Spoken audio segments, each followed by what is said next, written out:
Hello and welcome to the Devology Livecast. I'm Rick, this is Tim, this is Laurie. We're going to hang out and talk about ultimate immersion in games today. Tim's going to show us a couple of games. What we'd love is people asking questions, whether it's about immersion or about their own game development journey, and we'd love to answer those questions. We've messed up the time zones today, so who knows, maybe no one will come and hang out with us, but we've got some folks here ready and raring. So Tim, do you want to get your games fired up?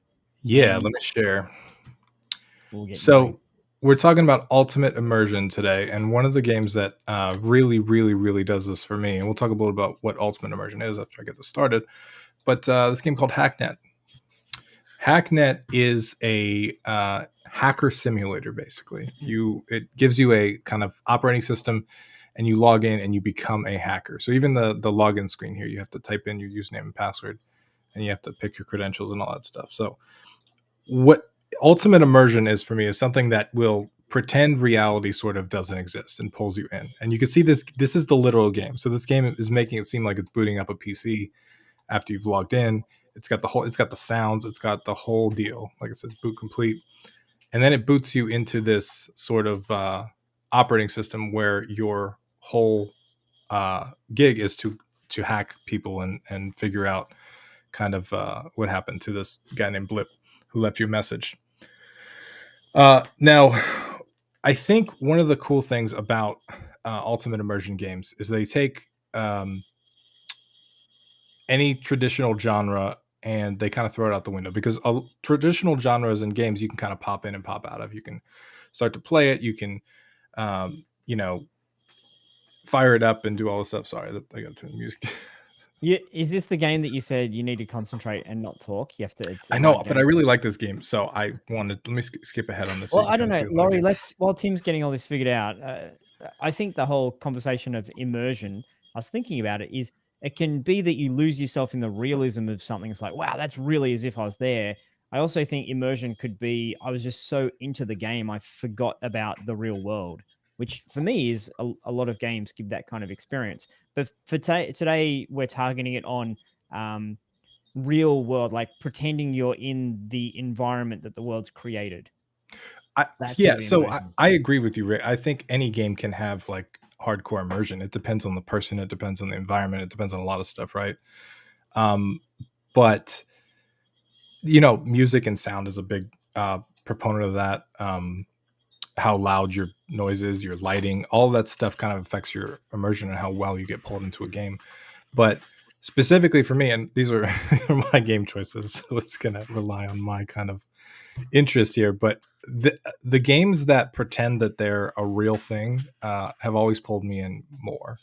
For some reason, I have trouble kind of identifying with the fantasy of being a medieval knight or something, slashing a dragon. But if you put a hack screen in front of me, or you put like the game we're going to show next, the way that the puzzles work, or any of that kind of stuff, the more you kind of build out the world and the sound and the atmospheric sound, the more it kind of feels real.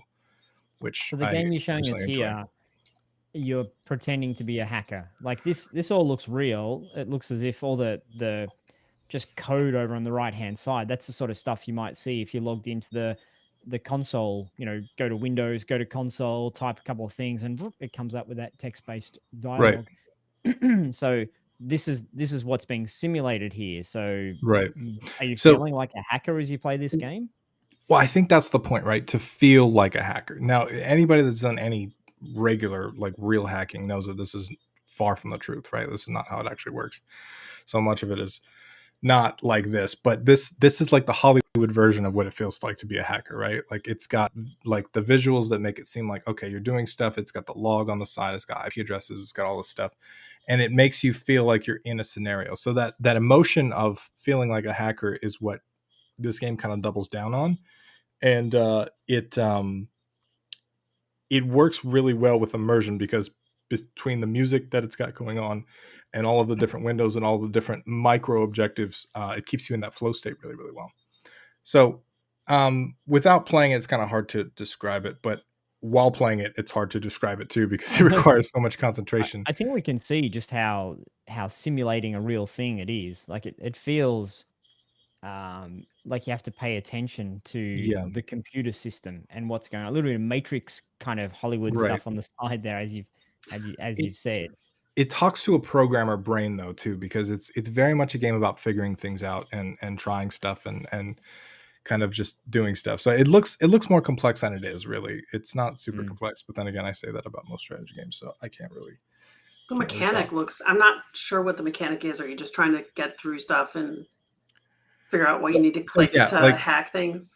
so in this, what he's doing in this middle window here, it is kind of finding the file structure, and he just found a file like with a communication, and he's just kind of reading a little bit about the story now. And so then you can go back through these different file structures and like look for files, right? And then when you go into a system, you actually have to go into log and just delete your log. That's what he did. Because if you don't Oh, delete your log, they can find you and they can go hack you. Um, sorry. You keep saying he. I'm like, what are you talking about he? You talking about I the thought he was talking player, about the Rick. character? And then I looked around like, oh, this is a YouTube video. Oh, okay. I thought you were playing this whole time. no, I I'm like, can't. I Ben, slow can't do down. What it, are you doing? man. Like, we can't tell what's going on. Yeah, I have to play YouTube video because if I were to play this right now, I would just be staring blankly and not That's talking. how immersive it is. I didn't even Right. realize that it wasn't you. That's what it does. So let me show you another game that kind of illustrates the same concept that's not quite so hacky. So this game is called Inscription, and this is another one of the games I have to show a YouTube video for just because of how far I am into the game. This game is filled with secrets. But this game is a card game, which you've seen a lot of card games. You've probably seen Slay the Spire, but this You game love takes card card games. games. I You love absolutely them. love card games. But Can you this, collect the cards? Because you love that as well. you can collect the cards, but this merges a card game with an escape room. So you are Oh, physically in a room now with this creature, and he forces you to play a game with him, and he gives you like these cards. So while you are playing a card game traditionally, like how normal card games are run, you also are forced to kind of play through with this kind of creature in the dark. And you've got different. The card game is really well built, first of all, but second of all, like you've got, even when you set up a map. I'm trying to show. Let me show the escape room part of it. So like the board itself, right, is in the real world. It's got all these things on it that you can use. Um, it's very immersive from the point of like you can see you can just grab stuff off the table and use it. The mm. pliers you can grab and use, but it's you see. Okay, let me start from scratch. I'm just saying all the cool things about my favorite game, and Watching I'm just Plank talking is rambling. like, ooh, ooh, ooh, ooh. This, I'm not even gonna lie. This game has so many secrets and layers to it. It blew my mind. Okay. So what happened right there is he took the pliers to pull out his own tooth to put on the scale to win this game, which is an example of one of the ways that you can like cheat the game through like this kind of real world darker tone. Mm, Um, and so the game is very simple. The actual game, like you see the power level and the defense level on each one of these units, and then they just kind of attack forward in lanes. And then whoever kind of gets the most on the scale, if they get their scale to the bottom, then they win. Like it's a mm, very simple card game, but when you add in all of the additional elements, like the escape room, like the dark dude in the back, like all the modifiers that take place over the course of the game, it's very very interesting, and it's got a like horror vibe to it, which makes it very very kind of yeah. uh immersive for me. Like I feel it's like one a of those lot of games you horror games are very immersive, actually. yeah, That's one of the sure points of horror games. for sure. And I think a big part of that is the atmospheric sound and music, and it's sort of the environment that you have to kind of be wrapped up in, and this game does that really really well. It's got like, especially if you wear headphones, it's got like this kind of like surrounding kind of soundtrack that just like immerses you in the game. Do you think a game needs to be first person rather than third person to be immersive? And a follow on question, do you think a game needs to be it's actually me as opposed to I'm running around controlling, Lara Croft in Tomb Raider? It's like, well, that's her, so it's not as immersive. Do you think that impacts immersiveness or Yeah, it's so more than that? I think it helps quite a bit. I don't think you need it. I think like if you're looking to get into a game, you can get into a game, right? Like if you really really want to get into the game, most of the time you can kind of lose yourself in a game that you really enjoy. But when you take the abstraction of the character away from the in between of the person in the game, I think that helps. I think you're realizing, Rick, that illustrating a lot of games that don't have that kind of third person character in them. And I can't speak for like other humans, but I know that like for me specifically, um, it really, really helps for me to be the one doing the action. Like that is a big part of the immersion for me. So Yep. it's a big part of kind of how I feel about it. Well, I mean, like Commander Shepard was a character people played, but that was a very immersive game Yeah, in Mass Effect. So that's something where you are playing as somebody, but you start feeling cool because you are the captain of the Yep. ship. yeah. And I think I most games in general, Mass Effect's a great example because that's a third person game that's very immersive. So it's a fantastic kind of example. But I think most games in general, when you start referring to like, I did the thing versus like, Commander Shepard did the thing, that's a good sign that you're starting to get like immersed in the game. You're starting to get drawn in the world, which is pretty cool. I Um, probably also a lot of it is how much you care about the character. So if you create any sort of game where you really care about the result of the character, or really care when you go into battle, then it feels very immersive. And I think for me, some of the easily the most immersive games I've played have been MMOs, where you have this ongoing history. You're in the world. You play World of Warcraft, and it's like things mean something to you when you see a particular thing, when you get a particular drop, or when you find your friends and you're all running around. You're like, yeah, I'm this is me in this world. This is a reality that I know is not the real world, but it's an important reality to me. for sure.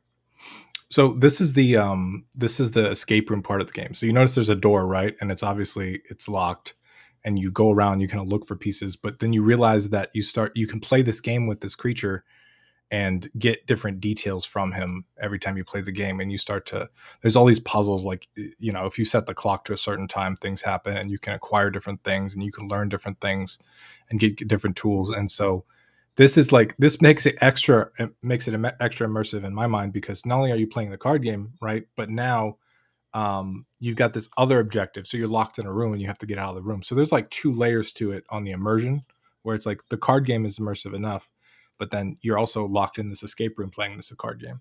So it's Mm, got this really interesting psychological effect for me that just like made me forget reality existed. And then yep. I cannot stress this enough. This really doesn't have anything to do with immersion, but this game has so many secrets and twists and like crazy story elements that you will not see coming, and it goes on way longer than you think it would. So I highly recommend this game. One other game I Yeah, want to show. it ends up that the Oh, player you're against is actually a ghost. Is that what the all along he could see dead people? Wait, how many movies can I spoil in this?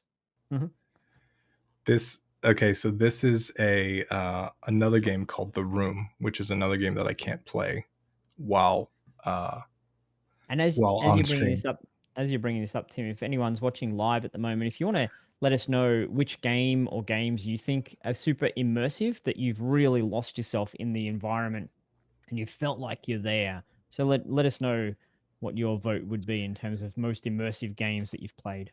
Yeah, for sure. So this game takes a basic puzzle box, but it takes it to a whole new level, right? So this Mm. game basically presents you with a box, but you're in a 3D space, in a 3D room with all of these different elements, and then, like example, you can solve these tiny little puzzles and find these little keys, and then go back to the puzzle box and just look around and see where could that key be useful, or where could that do. So like Hacknet and like Inscription, it takes a very simple concept and puts you in kind of a highly immersive kind of scenario, or like it's almost like a meta world, because it's like there's the game, but then there's the game outside of the game, right? Because like you're in this like kind of world. And I think that for me is very effective in immersion. It's absolutely not the only way to do kind of immersion, but I always found this game very fascinating because it takes a basic kind of like puzzles concept and kind of mixed it with this kind of 3D Right. immersion, which I thought was pretty cool.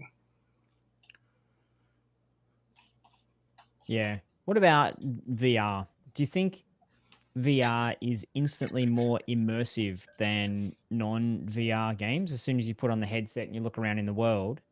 Do you think it gets an automatic bump, like it's a buff to immersiveness when you play something with a VR headset? Yeah. I think As long as it so. doesn't make you sick, because I know people hate Yeah. them, but people who actually like VR headsets, I feel like it really does. Yeah. I'm unfortunately one of those people that gets motion sickness, so I'm limited to about 15 minutes, if that. But the 15 minutes that I have played of VR is amazing, and I absolutely love it. Yeah. I don't think it's going to replace like traditional gaming. Like I don't think it's going to replace anything, but I think it's a cool like next step for immersion. And I think just by default of like moving your head and having the camera move with it, that alone just kind of like absorbs you into that world. I've noticed it's really good for horror games because specifically because that it's like an extra level of like being scared of stuff, which is pretty cool. Yeah. This game gives me keep talking and nobody explodes vibes. Yeah, that's another good example. I don't know if you guys are familiar with that game. Yeah. That's a good game to bring up, actually. Yeah. Some other suggestions that people are saying for their most immersive game from Ziyad, Life is Strange. Mm. Life is Strange. Life is Strange. Which one's that? It's like you play through it and you kind of pick choices for people, but you're kind of watching them. You're playing a character in high school, I think. Oh, okay. Yep. And it's a supernatural story, but it seems very normal based. Yep. So this game, Keep Talking, Nobody Explodes, the way that it works is it's a 2-player game. One person has a manual and the other person gets the bomb. And the person with the bomb has to just auditorily describe what's on the bomb. So they're just saying, this is a box with like red wires and this, then I see some symbols. And the person with the manual has to actually go through the manual and find like where that specific type of thing is and how to defuse it. And it's fascinating. It's one of those games that definitely like holds your attention because there's so much stuff going on and there's a timer and the bomb's going to blow up and you've got all this kind of motivation. But the other thing is, some people like to read through manuals. I'm not necessarily one of them. So that's something that you got to keep in mind. So the person that's reading through the manual, I think is a really good idea. But the other person that goes through kind of the whole bombs thing, I think they enjoy that too. So it's really, really cool. Hey Tim, just that one seemed to have a YouTuber on it. Can you just let us know who that was so we're giving that person a shout out? Just so they're not like, hang on a minute, why were you showing him my thing? Who is this guy? Lieutenant Hummus. Lieutenant Hummus. Thanks, Sorry Lieutenant about that. Hummus, for letting us have a look at YouTube video. Yeah. Have you guys watched those videos where people are recording videos of like commenting on someone else's YouTube video? Like what's that reaction called? videos? Reaction videos? It's a It's weird got to the genre. point now where people aren't making their own content. They're just going and finding a cool video, and then it's just their face down the bottom, just watching it, and they're showing someone else's video, and the whole thing is here's someone else's video. I don't. First of all, I don't understand the appeal of watching someone watch someone else's video, but I think it would be interesting to parody that and watch someone who's watching someone else's video. So you've You got should this do react layer, and then you videos, see how many layers of I depth feel you like can get. reaction videos aren't as popular now. I think it's more TikToks now, to be fair. But I've seen some TikToks that are reaction, but they're not like it's an acting thing that goes along with it, but mostly.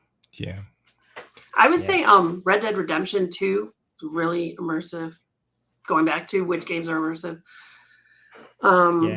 Lori, what kind of games do you play that you lose track of time, that you're just like completely into?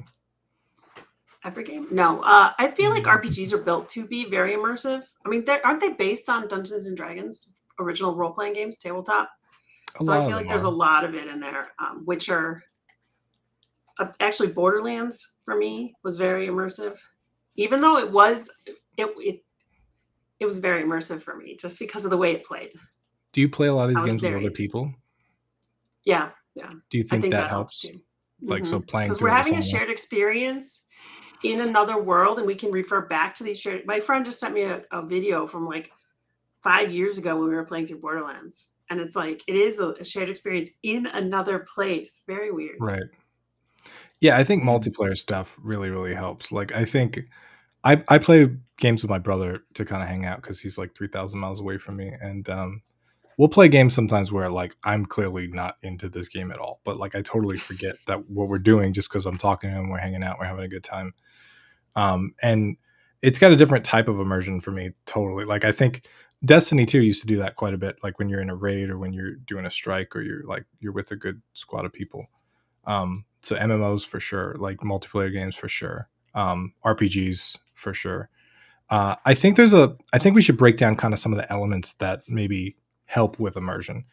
And I can tell you by far one of the most underrated elements is the soundtrack and the atmospheric kind of sound. Because without the right sound, and this goes two ways, without the right sound in the game, Oh yeah. things you don't kind of know how to feel or how you're supposed to feel, right? So sometimes you actually feel confused or like, curious when you should feel like scared or whatever. So the game can kind of tell you how to feel through the atmospheric soundtrack. The other part of that though is if you don't have a great setup. So a lot of mobile games struggle with this, right? Because a lot of the speakers on the mobile devices are not that great. So mobile games can't really have these immersive sound effects a lot of the time without headphones. So you end up with a lot of the motor game soundtracks have these like lighter, higher pitched or more impactful kind of explosion sounds or whatever. Because that how you hear the sound is really really important. Like how it kind of impacts you quite a bit. So sound Long is Dark is a survival game. Somebody mentioned survival games actually. I feel Long like Dark they're is really good. immersive, but it has its sound is actually really good, and it Yeah, feels like you're in a cold place, and you will sometimes like put a blanket on while you're playing it, even though it's not cold in your house, right. because you hear the wind and Yeah, you feel like you're cold. That's a very immersive game. You feel like you're struggling to for survive, sure. and you're sitting in your living room. Long Dark is one of those games where if you put headphones in, you dim the lights a little bit, and you stare at your Oh monitor, yeah. like you can get lost in that game for sure. And the sound is such a big part of that, and it's the most underrated thing when it comes to immersion. What Um, was the game? Was it Firewatch? I played it, but then forgot about it. The one where you're running around. You're literally, in the Firewatch towers. What was the Yeah. name of that game? Firewatch, is that what Firewatch. it's called? Hmm. Firewatch.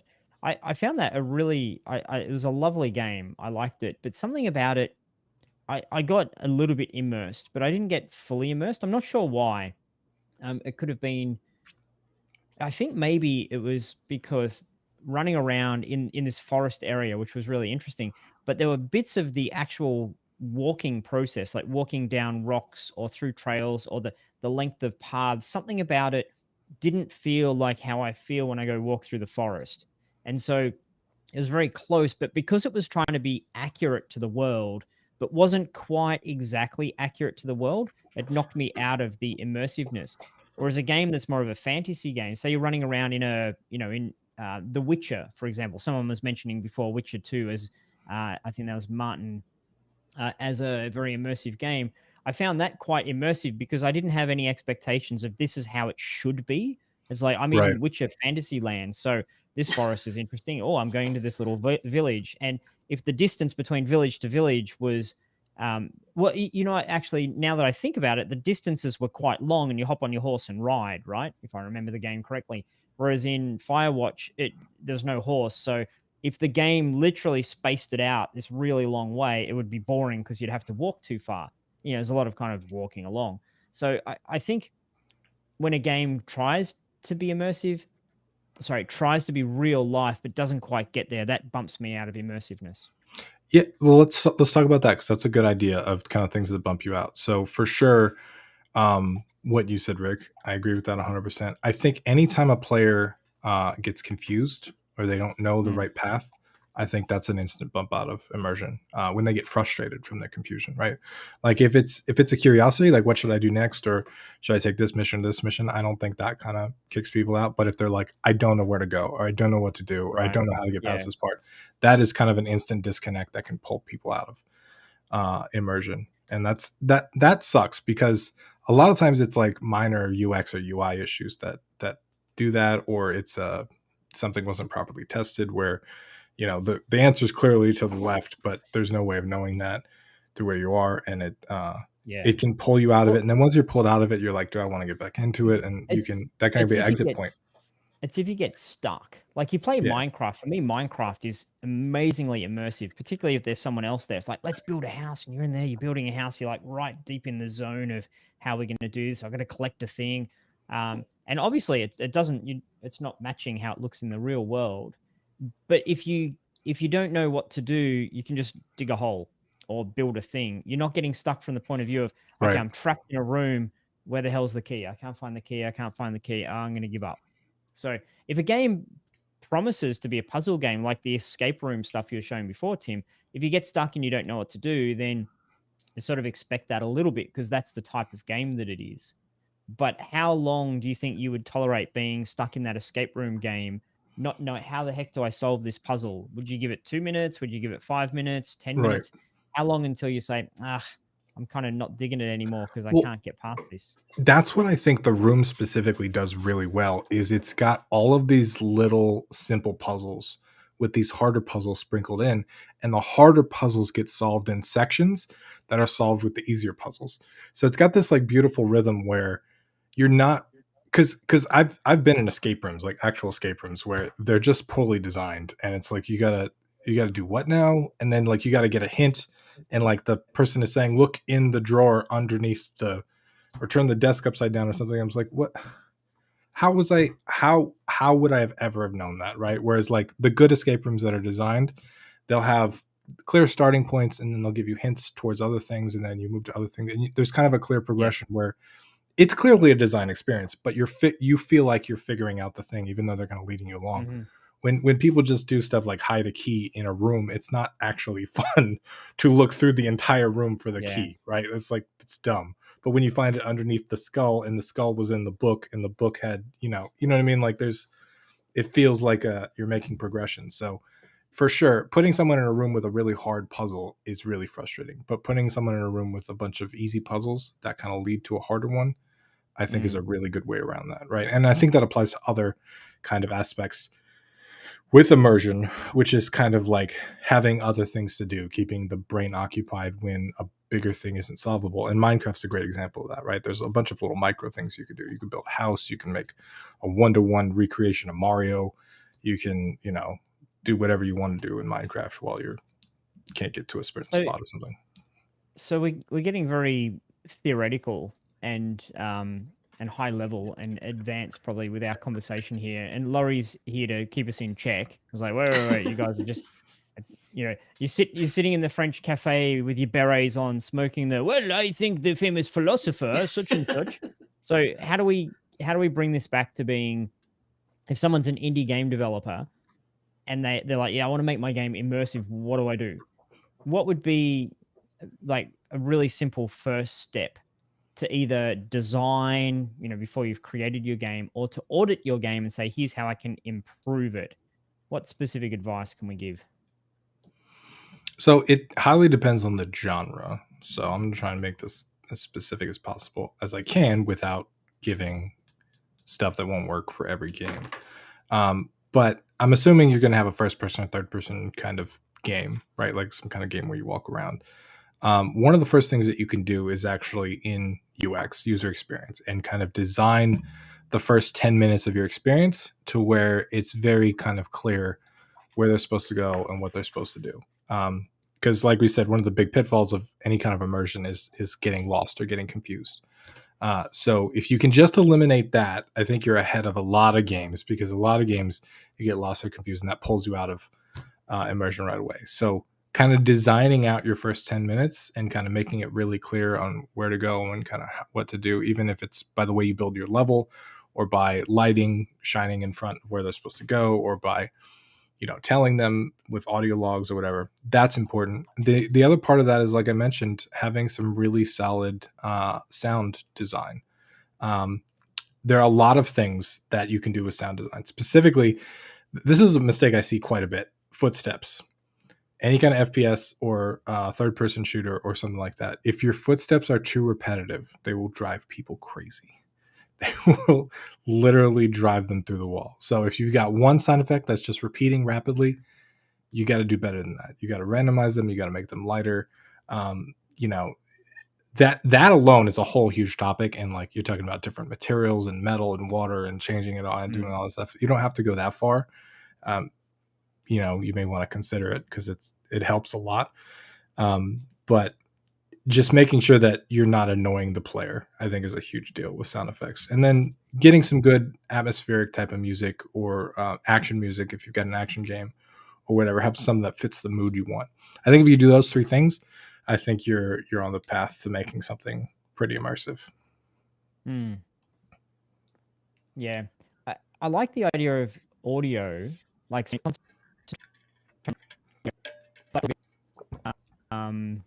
if we say make good audio, if I had someone say that to me, I'd be like, okay, I don't know what to do because I don't go get someone else to do it. I might not have a budget for it. And then, you know, looking through libraries of stuff. So if I was to narrow that in and say, okay, what's an example of how you can make your audio more immersive? Then I would say, look at your main character and ask yourself, what can I do with this main character to have the player care about the main character just a little bit more? And so I'm going to show you a little example here. This is a game that Tim and I were prototyping and working on. It's just a little beginnery Unity game. If I can share my screen here, that one there. Just a little beginner Unity game that's got a dog with a chainsaw and some sheep. And the idea is that hopefully this will work when I play here now. Oh, I might have put one of the settings up to 1,000,000 just to see. Oh, no, I didn't. See, you're just bouncing the sheep. It's a physics game. It's very simple. And you're bouncing them into the sheep pen. And so, you know, it's a very, very simple game. The sort of game that we in our community might make as we're practicing and playing around. So if we take this as an example, you know, discussion panel, how do we make this more immersive? What can we do? So I think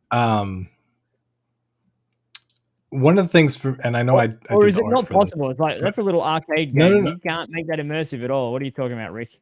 Let me crazy. So that's what I was gonna say. This does not feel like an immersive game to me personally, but I think any game can be more immersive. Rick decided to throw a hardball at us and do some live Q&A. But so one of the things that we talked about was confusion, right? And so one of the things that I see when you play this, Rick, is it doesn't seem like the objective would be to bounce sheep when he's holding a chainsaw.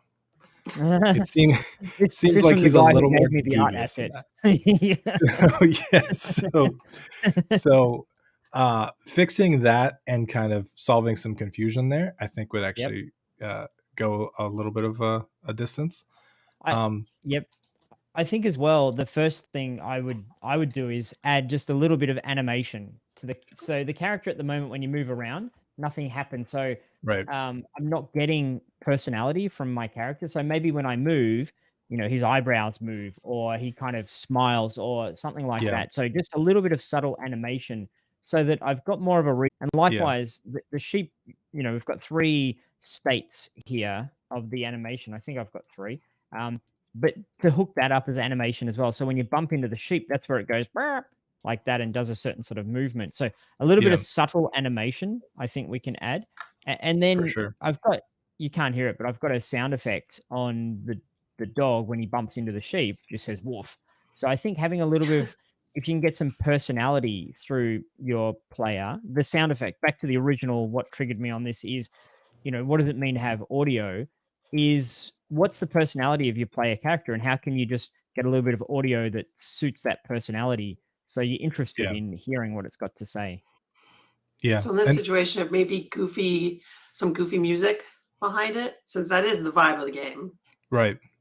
And so I feel like we're talking about immersion versus, like, this is engaging versus immersion. Here I go with the definitions, but that's how I feel like there's engaging and then there's actually like forgetting the world, which I'm not sure I would necessarily do in this game. Although I guess you can lose a lot of time in goofy little fun games. Yeah, I think for immersion, you need flow. And flow is a scientific concept actually, where I hate to pull up graphs. I always feel like let's pull up a graph. But the way that not network flow, what was it called? So Cethrius, it's to scare the sheep. It's to send a message. It's also in the flavor of Nintendo. I like the way Nintendo, like throughout the history of their games, they're like, why is there a little dude in a cloud with the fishing rod? I don't know. Just Yeah, because I just was you high accept when I it. created it. It seems interesting. So, oh, yeah, cool. No worries. So this Why is is a turtle? Sorry. I want to talk about how weird Nintendo is for a bit longer. I'll try to make this as actionable as possible, but this is abstract, and let me just explain this concept. So the idea of flow is that you need kind of on this left side, you've got challenge going up, and then on this right side, you've got skill, right? And so your skill goes up over time. So the challenge has to go up over time, because if your skill level's too high for the challenge, it's boring. If your skill level's too low for the challenge, it's confusing, right? And we talked about both of those things break immersion. So flow is like this channel right down the middle where the difficulty increases with the skill. But the other thing that increases with kind of time is kind of familiarity, right? So you become more and more familiar with the things that you're interacting with in the world. And so introducing new things at a really good pace is kind of how you keep people interested over time. And the idea is you just kind of want to like go along this middle channel. So in a game like this, it's got a very simple mechanic. But if we were taking this seriously, we're like, how do we make this like a super engaging mobile game, right? Like, how do we like make it hardcore? We need to introduce the mechanics, right? Make it very simple on how to use it. But then we also have to increase the challenge and decrease the familiarity over time. I'm having really trouble with that word. So we have to introduce new elements at a really good pace. And we have to make Right. sure that the skill required to play this game So keeps what up if with I've only the got one challenges. element and there is nothing to introduce? So again, I'm trying to simulate someone who's very early. And the answer to all this might be you're not trying to go for immersion, you're just trying to go for fun. Like you're just trying to go for Right. an interesting experience.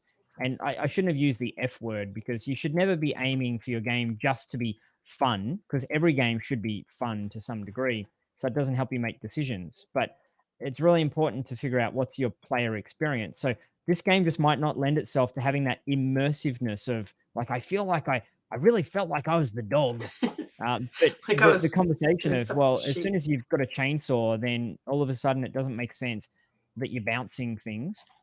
But it can. Back to the Nintendo conversation. Do you feel, super immersed in those games where some of the things just logically don't make any sense at all? Um, Well, there are things that don't make any sense, but they don't lead the player to believe otherwise. I think a right. chainsaw does. A chainsaw with sheep is like, okay, I want to saw those sheep in half. Like that's like a fishing rod with a character leads you to believe that you can fish, right? Like right. there's kind of that logical leap that you can put there. Yeah. Um, What there's would a what go Sorry, ahead, I was Rick. gonna say, what should the dog be holding? Like a stick or A something? Like some whip. punching gloves or A something, a you know, whip. like Oh, yeah, yeah. boxing gloves, and he could like I'll have a word box to the my dudes. artist and see if he can modify his art assets. I don't know how. I think we had the chainsaw laying around. I think that's one of the Murder Bunnies chainsaws that I Yeah. popped on there. I Uh, think, yeah, in a way, I like it because it has people get there and say, "Why? Why has he got a chainsaw?" And so that for me might break someone out of it being immersive, but at the same time, to have someone actually pay attention to my character and say, "Why is he doing that?" means that I've got a little bit more advantage than a lot of games where you just don't even look. I don't even care, whatever. It's a right. blob or it's a person. But to have it something that knocks you out of your expectations or doesn't, it's a bit odd. Like, it doesn't make sense. For me, that can make something more immersive because you're actually starting to pay attention to a character in a little game like this. Yeah. It I mean, feels like you're expecting it'll change later. If you see something like Mm, that, you figure there's going to be more to it later. And when yeah. it right. doesn't, that's the weird part. But as long as it does change later, it does kind of give a hint, a foreshadowing of what's going to come. You could always This lean isn't into just it moving them in too. the pens. Yeah. Like maybe you could get more points. Maybe you get a point for sheep, but you could also get a point per body part. And so if you got the sheep in 4 body parts, Uh-huh. you get extra points. You know, like you can figure it out. Yeah. So on this, Rick, there's a game called Necromerger, which I'm absolutely obsessed with, and this game Mm, is so simple. It's more simpler than the game you just showed me, but it manages to kind of capture this immersion perfectly. So the way that this kind of works, let me see if I can skip the tutorial so that it'll show a little bit of gameplay here. So you tap on this like centerpiece. There's a lot of menus in this game. So you tap on the centerpiece to generate these pieces, right? And then pieces of the same type, you combine them. So you see how he's just tapping and it generates bones, and then you combine a bone with a bone and you get a rib cage. And then you combine two rib cages together and you get a skeleton, and you combine two skeletons together and you get a skeleton with a stick, right? Or a spear. That's the whole game. It's just combining stuff of the same type. That's the whole game. But you can see how there are still new things to learn. You're like, oh, well, like, and this is where you can actually feed stuff to the monster too. And the monster does different things depending on what you feed him. So you can see how it's like a very simple mechanic, but then they've taken that concept and they've added all this mystery to it, right? So suddenly you're like, okay, well, what does a level 4 skeleton look like? Or what does a level 5 skeleton look like? Right? Like what if, so now you're building a level 2 grave. Okay, so what happens with a level 2 grave? Right? What happens when you spawn other parts that aren't skeletons? You can spawn like zombie hands or like, eyeballs or different stuff. And this game, it's the same mechanic throughout the whole thing. The mechanic does not change at all. But suddenly you're really intrigued on trying to build all these skeletons because you're like, what's next? Like what's interesting? And this game kind of introduces these little elements at a perfect pace because there's a new element just when you're figuring out kind of how it all works. People saying 2048 in Triple Town. Yeah, it's a little bit of of those. But it's not quite, right? It's got a different spin on it, which makes it fascinating. My brain is I have a question from destroy my Jason for you guys. It's not really a question, but I can phrase it.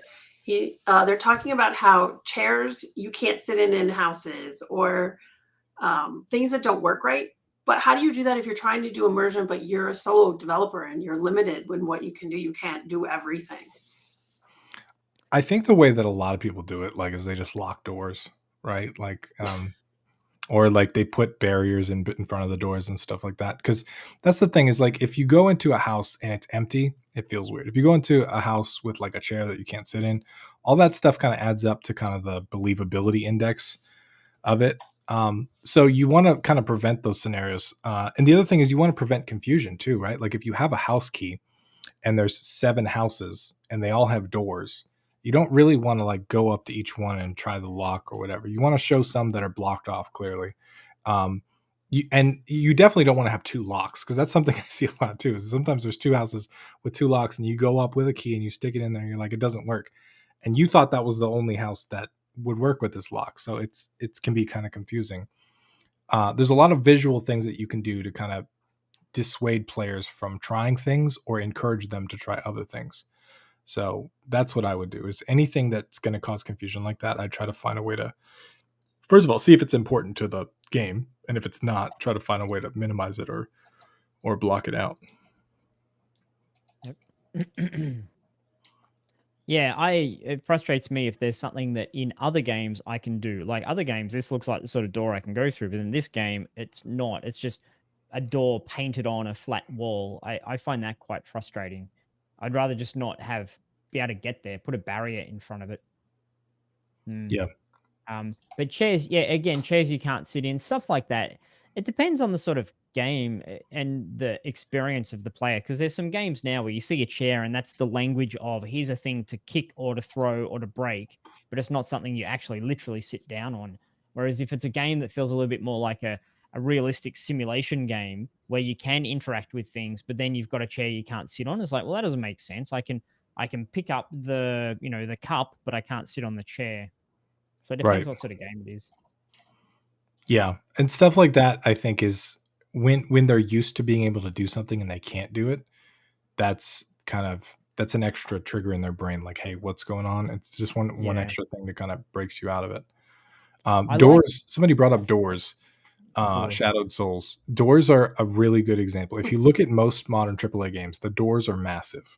Most people never notice because they're just so used to running in and out of doors, but they're usually like 1.5 times the size of the player. And those are just not realistic doors, right? But they know that doors are an extreme frustration and they're actually really complicated to kind of do in game development. Do them right. And they're just so simple and such a basic part of game dev. So really thinking through that and thinking about how not to frustrate the player, even with something as simple as a door, I think is important. I like what Lottie's asking about what if you want people to be confused but not too confused. I love games where, for me as a player, I've got a little bit of that. What do I do? Oh, I figured it out. And I think the way to do that is to tell the player through some narrative mechanism. Tell the player, I'm trying to confuse you. So I was like, there's a puzzle. I don't know how to get past it. Or, you've got to solve the mystery of the such and such. Or if you look at the Stanley parable, for example, the narrator over the top is, Stanley had two doors. He didn't know which one to go through. So you're actually saying to the player, we know that this thing is going to be a little bit confusing. Figure it out. As opposed to you just running through your game and then you see three doors and you're like, where do they come from? What are they? Do I go through them? Do I not go through them? If you have you can even just have a signpost there with a question mark on it and three doors. So then okay, the game's telling me that it knows I'm going to be a little bit confused, and that's okay. Yeah, I think the other way too is you can make the objective or the reward kind of more interesting than the task. You know what I mean? Mm. And so the task can be a little bit confusing or it could be boring or whatever. But if you know at the end there's going to be like a big payoff, I think you're more likely to go through with it.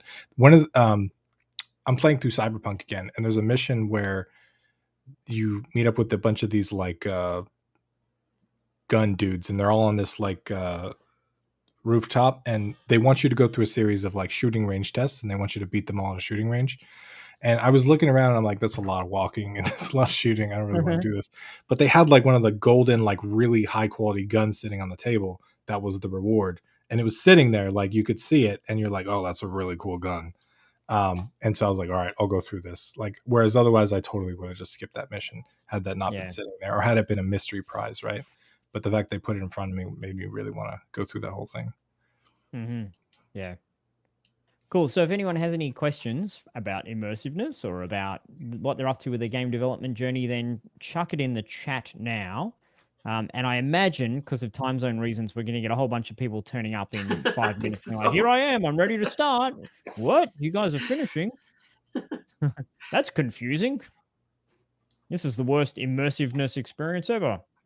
So I was going to mention about flow. I feel like we've talked about Portal because it really is. I think Portal is like the perfect flow game, is really what it is. They picked it perfectly. They made that exact thing. And it's like, that is what it is. A big part of the flow in Portal, though, is the fantastic level design and the slow, intricate implementation of mechanics, right? So what we found when I started playing user-generated levels is that flows off. I started playing all the user levels, and I'm like, okay, well, they spike in difficulty, and that just completely throws you off. Portal was a masterclass in level design. They implemented mechanics slowly enough. They made the narrator, fun and interesting. They kept things, anybody should study. I feel like you can take that and put it down to it, because that is a big game. It was kind of a side game, but at that point. But you could still use that to introduce. I think about that a lot for introducing mechanics in games and stuff. When you feel like a game's not introducing mechanics right, it's not following that law, like that way of doing it. It's jarring. You have to introduce mechanics in games.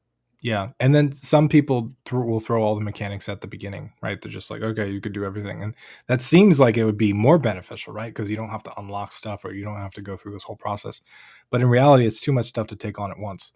Right. The perfect example of this is the load screen controls, right? When you're like loading in and like says, here's all the controls, the 17 buttons on the load screen. And then now go play the game. And you're like, wait, what? I know how to move because I've done this before, but like I press what button to do what? Yeah. Slowly implementing it is really, really important. Ed Play. Were we all clicking on that? Maybe. And Play asked, is immersion based on the story or gameplay or both? I think it's both. I think it's actually story, gameplay, and a lot of other elements, like, depending on the person, depending on the environment, depending on a lot of stuff. But not everybody's into story, and not everybody's into gameplay, right? Like, I think there are people that play games just for the story. I do not. I want to play games for mechanics. I want to figure stuff out. And, you know, there's some people that skip cutscenes, and there's some people that it blows their mind that some people skip cutscenes. So having a mix of both, I think, is a good way to kind of make a more general game that appeals to a lot of people. Did you guys play The Witness? It's the game that my background Right is behind from. you, yep. Let me just show it. Yeah. So The Witness. This is a good example. So for me, the game is beautiful, right? I found this game really quite, wow, what a beautiful game, wonderful. You're solving these puzzles, you're in this, really beautiful world. I didn't find it immersive. I found it after a while, I got a bit kind of bored with it. And I don't know why, because I like games that have this natural environment and trees and grass and all that kind of stuff. But I think for me, I found it too empty.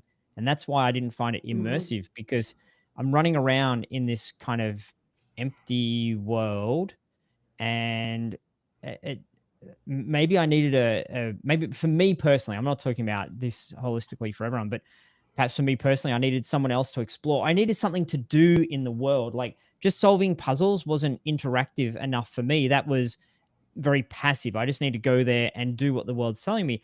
If I could build a house like I could in which was the Fallout 4, I think it was.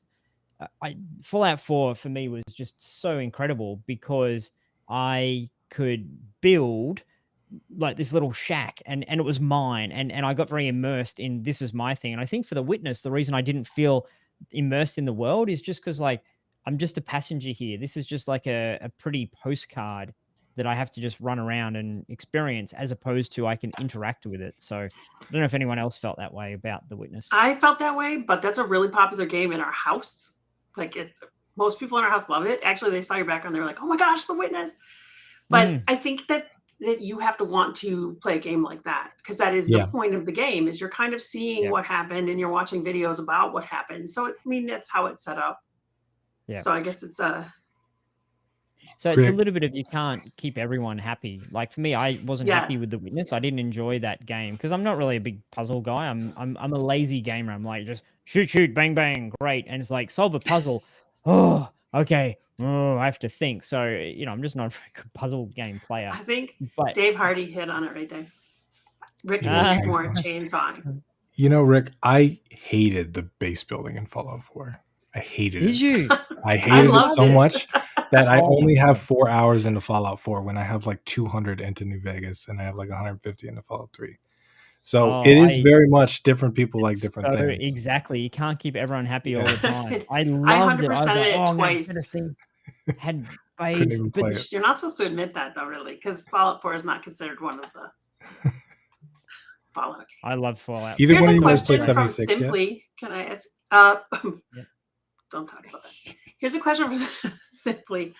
They asked, would the camera system affect immersion? We kind of touched on that, but I think that's a good question. That's a good point. Janky cameras kill puppies in different continents. So don't do that. Don't have janky cameras. Cameras are so frustrating. My brother was obsessed with Metal Gear Solid. And for him, he was super immersed in that game. I could not play that game because of the camera. I just couldn't. I could not wrap my head around how that worked, and it was just driving me crazy. So smooth cameras that kind of take the game into account, take the viewport into account, that don't jankily move around, that don't like make people sick or nauseous. Which Metal Gear Solid was it, Tim? 1, 2, 3, the OG. 4, OG. Well, he's obsessed with all of them, to be fair. He's just like every single one of them. But I just, as a kid, I just remember he commandeered our PS2 to play the PS1 version of Metal Gear over and over and over. How about making like a what did you call it? An instance, or like with the camera, when you've come up to something new and the camera zooms in. I feel like that was part of this question too, to make it more immersive when something exciting happens, or controlling the camera as the game goes. Yeah, well, camera is your kind of viewport onto the world, right? So controlling it, I think, is a big factor. Some people don't like to lose control. and some people want you to take control from them, right? Like, so there are a lot of games like, I forget the game somebody brought up before. It was like a story game, but some of the new what are those, like Man of Medan and like those dark picture story games? Those games are practically like interactive movies, right? They're just like the cameras are all taken care of for you, the characters are all taken care of you, and it's like, do you want to do this or do you want to do this? Or just, do you want to walk past this part? So it definitely depends on the genre, how you control the camera, but there are things that you can do with the camera to point towards interesting parts. So like Resident Evil has fixed camera, for example, the OG Resident Evil.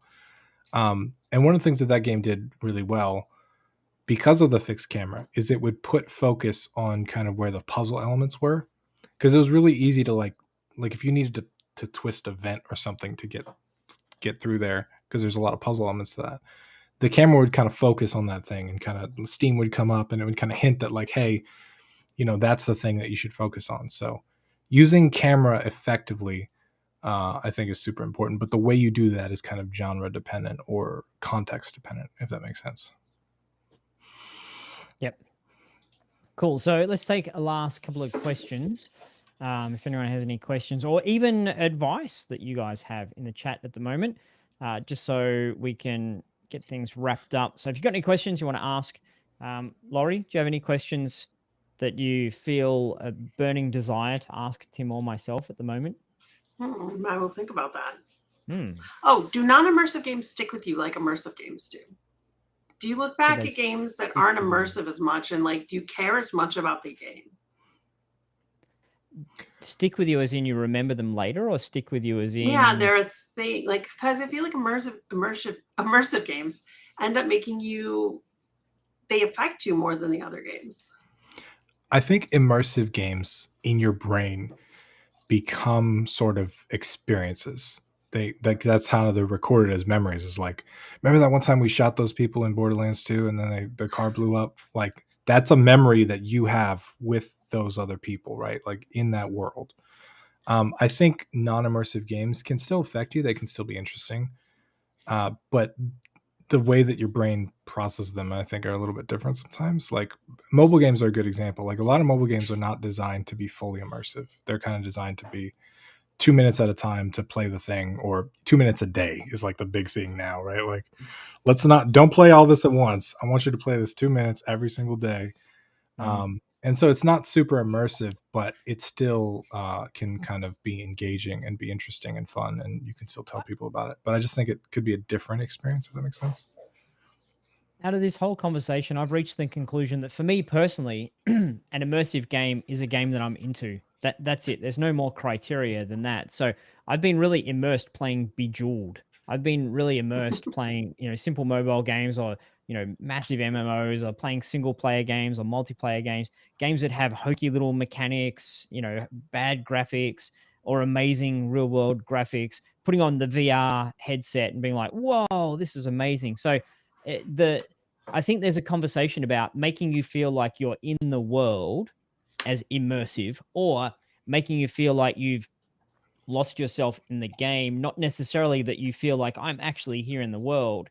And so that's my conclusion. A little bit of an unsatisfying conclusion personally, because I wish there was a formula, and 18% of games are immersive, but I think it comes down to, for this game, Tim found it really immersive. For that game, Laurie found it immersive. For this game, I found it immersive.